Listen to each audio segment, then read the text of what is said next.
एक बार फिर विरोध की आग धधक रही है और इस बार निशाने पर है वक्फ संशोधन अधिनियम। एआईएमआईएम प्रमुख असदुद्दीन ओवैसी और संजय सिंह इस कानून को मुस्लिम दुश्मनी का प्रतीक बता रहे हैं, लेकिन संसद में पास हो चुके इस बिल को लेकर ये ड्रामा देश की जनता को गुमराह करने की कोशिश ज्यादा लगती है। सवाल ये है, आखिर कब तक कुछ नेता धार्मिक भावनाओं को भड़काकर अपनी सियासी रोटियां सेकते रहेंगे। देश की जमीन किसी एक समुदाय की जागीर नहीं, बल्कि पूरे भारत का साझा खजाना है। ओवैसी और संजय सिंह जैसे नेता, जिन्हें हर बात में सांप्रदायिक साजिश दिखती है, क्या सच में गरीबों और वक्फ की भलाई की परवाह करते हैं, या फिर ये सब महज एक और मुस्लिम खतरे में का शोर है, मचाकर अपनी सियासी दुकानें चलाने की कोशिश कर रहे हैं। क्या है पूरी खबर बताएंगे आपको विस्तार से, लेकिन उससे पहले आयन भारत डिजिटल को सब्सक्राइब कर लीजिए। नमस्कार, मैं हूं आपके साथ तनीषा भारद्वाज और आप देख रहे हैं आयन भारत डिजिटल।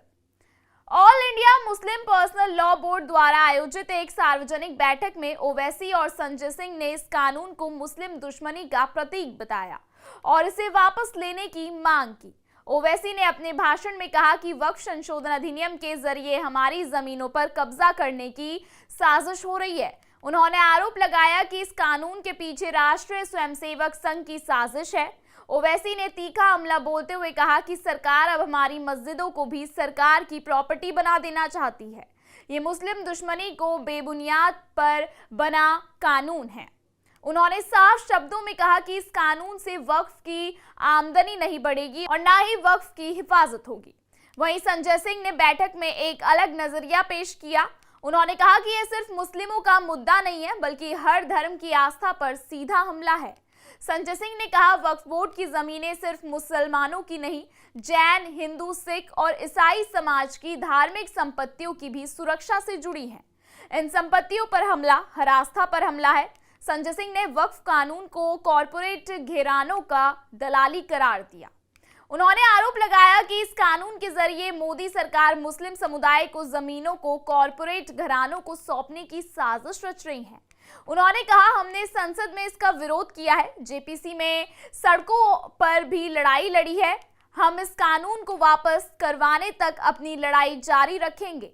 आपको बता दें, दिलचस्प बात यह है कि ये बिल राज्यसभा और लोकसभा दोनों सदनों से पास हो चुका है। सुप्रीम कोर्ट ने भी वक्फ संपत्तियों को लेकर कुछ टिप्पणियों में इनकी हिफाजत के महत्व को रेखांकित किया है। फिर भी ओवैसी और संजय सिंह जैसे नेता सवाल कर रहे हैं, क्या यह राष्ट्रीय संसाधनों के साथ न्याय है। भारत में वक्फ संपत्तियां करीब 6 लाख एकड़ से ज्यादा जमीन पर फैली हैं। कई मामलों में ये संपत्तियां सरकारी परियोजनाओं के आड़े आती रही हैं या विवादों का हिस्सा बनती रही हैं। सरकार का तर्क है कि संशोधन से इन संपत्तियों के इस्तेमाल में पारदर्शिता आएगी और प्रशासनिक अड़चनें दूर होगी, मगर ओवैसी और संजय सिंह इसे सांप्रदायिक एजेंडा बताकर नकार रहे हैं।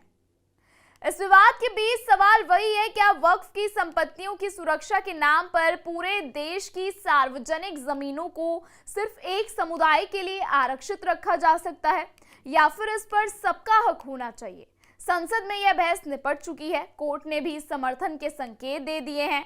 सच्चाई यही है कि जब देश की जमीनों की बात आती है तो यह सिर्फ किसी एक समुदाय की नहीं, बल्कि पूरे देश की धरोहर होती है।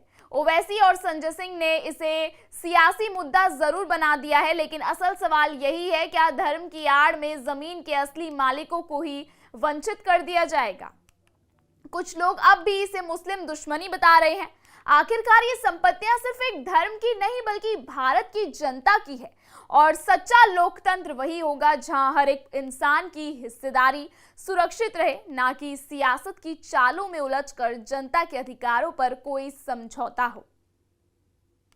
फिलहाल इस खबर में इतना ही। इस खबर पर आप क्या राय रखते हैं, हमें कमेंट सेक्शन में जरूर बताइएगा।